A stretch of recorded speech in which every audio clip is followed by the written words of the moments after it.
Hello viewers, good to be here. Welcome to the Almasi School channel. My name is Sophia Musioka. I am a wife, I am a mother of three, and I am an educator. I'm a professional teacher. I did my bachelor's at University of Kenyatta University. I did a master's in education leadership at Park University, and I'm currently pursuing my PhD in education and leadership from AIU. I have a strong passion. I believe in the next generation, and that is why I run Almasi School. We founded Almasi School in the year 2012, and the story of Almasi School was born out of a passion that I had while serving at Mavuno Church as a family, as a HOD for family department. I was dealing with marriage counseling, premarital, marriage enrichment, and parenting. And in my time as a pastor, I realized that a lot of adults were dealing with very many issues that, they picked up in their younger years, I'd say in their school-going years. And these things were manifesting now in their adult life, and they were seeking help for it. And so, as I served in Mavuno, as in my role as a pastor, I developed a very strong burden, to reach the next generation. And the longer I served, the stronger I felt that I need to, be impacting the younger people. And so, in 2011, I attended my resignation and I stepped out to begin Almasi School. So that is one part of the story. The other part of the story is that where it all began, after my teacher training at KU, I was deployed by Teacher Service Commission, and I was posted to go and work in Makueni, in Machakos County. Very, very remote school, no resources. I didn't even know where that was. I had to look for my friends who are familiar with the area to tell me where the school was.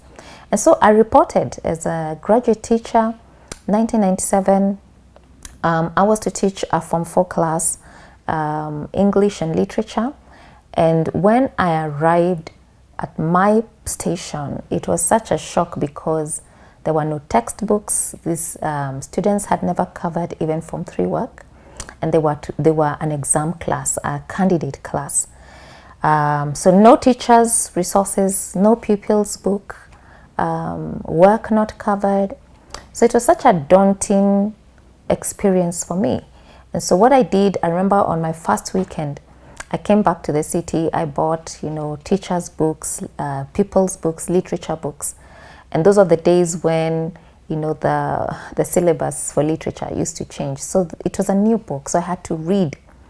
And I just set myself to really make up for these children who I think were quite disadvantaged. I think that is what they call inequality in education, where students don't have equal access to education.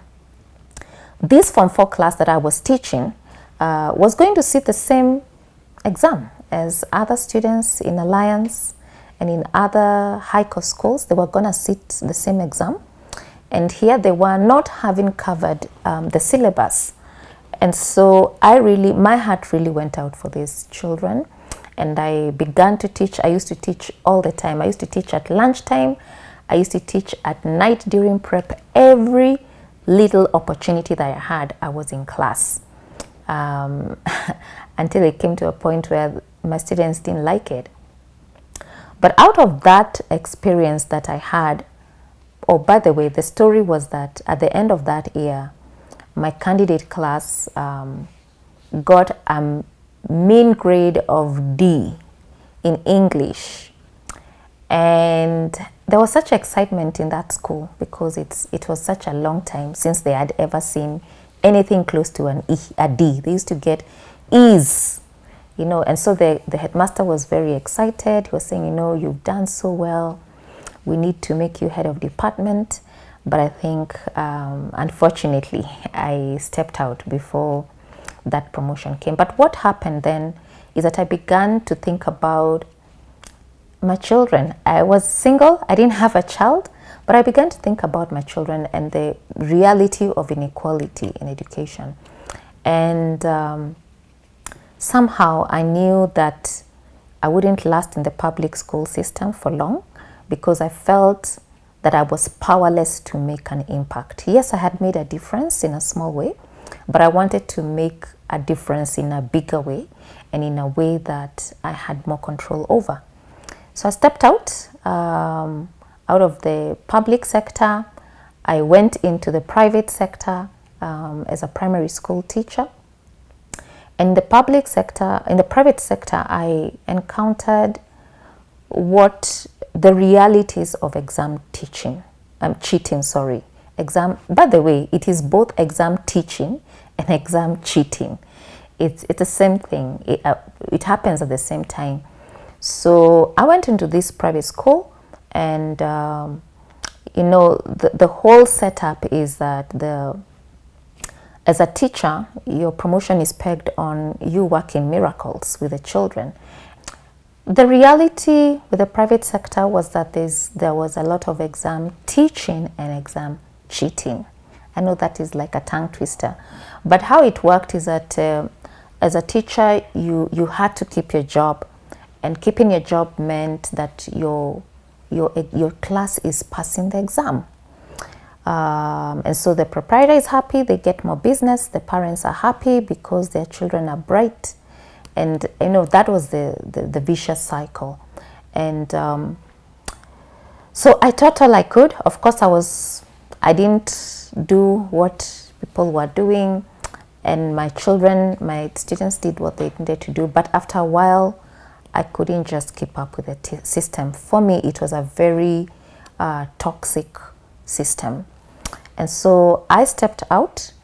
In the meantime, I had already had my children, and they were young at this time, wanting to start to go to school. And yeah, so I was there. I needed to make a schooling choice for my children. And so, being a believer, I began to pray about school. And I discovered a Christian curriculum called the Accelerated Christian Education. And when I looked at it, first of all, it aligned with my goals as a parent, because I sat down and said, what do I want for my children out of an educational process? And for me, I realized that the moment my children leave my house and go to school, school becomes my competitor in terms of the values that I want to instill in my children. And so I needed a place where I would align with the competition, or rather the competition would align with my goals. And one of my biggest goals, one of the greatest things that I think I can pass on to my children, is a legacy of faith, and of course a legacy of character, and of course credentials, exam credentials that are credible. And so I found that with the Christian education curriculum, that my goals as a parent aligned with what the education system was offering. And so when it came time for me to send our children to school, that's the choice that we made. And fast forward, our firstborn just graduated out of that system and is now a third year student at the university, doing very well. And just we can see the fruit of the choices that we made, to take our children through the Christian education curriculum. And I'll be talking about that in the coming episodes. So back to Almasi. What is Almasi? Almasi, like I said, is a Christian, international Christian school. International because we offer an international curriculum. We actually offer two options, or rather two curricula. One is the Accelerated Christian Education. Actually, we run three curricula. It's three curricula. For our kindergarten section, we use a curriculum called Step by Step. It's a very child-friendly curriculum. It's no stress for the child. And what it happens is, how it runs is that the whole objective is just to manage the transition from home to school, because it's a huge transition for children. The first place they land is home, and the next place they land on their own is school. And there's times when, if that transition is not managed well, it can negatively impact on the child's experience in school.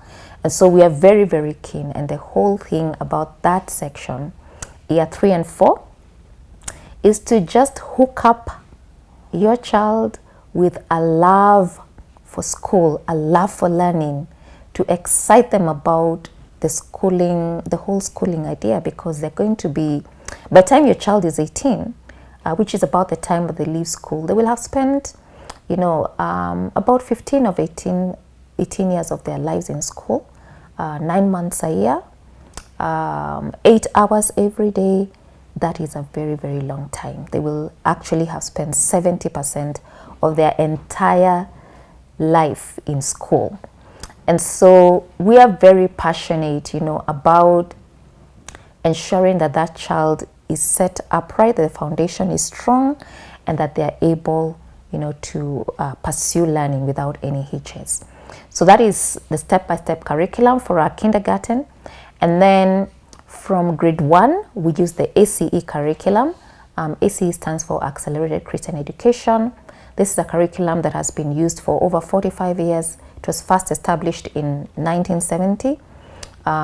It's in use, in over 100 nations of the world. Highly acclaimed, very good foundation, biblically based, character building. It teaches children in reading readiness, in retention skills, and I mean, reading is a huge, of course, reading and writing is a very huge milestone for any curricula. And the overall outcome of education is that students should be able to read and to write well, to express themselves well. And so the AC curriculum does an excellent job of preparing our children. We offer that up to about grade 4 or 5. And thereafter, we switch to another equally good Christian curriculum. It's also American-based. It's called the Ignitia curriculum. And we feel that the Ignitia curriculum at the exit offers our students, a very broad base, for them to explore their talents, to explore their interests. And Ignitia uses, it's a blended approach where content is digital, but there is also, it's coupled with a physical teacher support, where a child is able to discuss if they are finding any difficulties. They are able to discuss with their teachers. The teachers are able to resolve whatever difficulties they have, and we are able to set up our children. So that is what we do. We offer an international Christian curricula. And why we emphasize on character is because we realize that beyond academics, beyond your grades, there is character. And it is character. You may be very talented, you may be very gifted academically, but if you do not have character to sustain that giftedness, your gift can actually become a curse. And so we are very intentional about, yes, making sure that children have excellent academic credentials. Thank you for your time, and thank you for watching this video. We want to invite you to visit us on our website. Our website is www.almasischool.org. I will say that again, www.almasischool.org. You can also reach us on 0713 675 228. We also have a Facebook page, Almasi School, and you can also check our other social media handles that are scrolling at the bottom of this video. Thank you very much. See you in the next episode. My name is Sophia. I am the founder and director of Almasi International Christian School.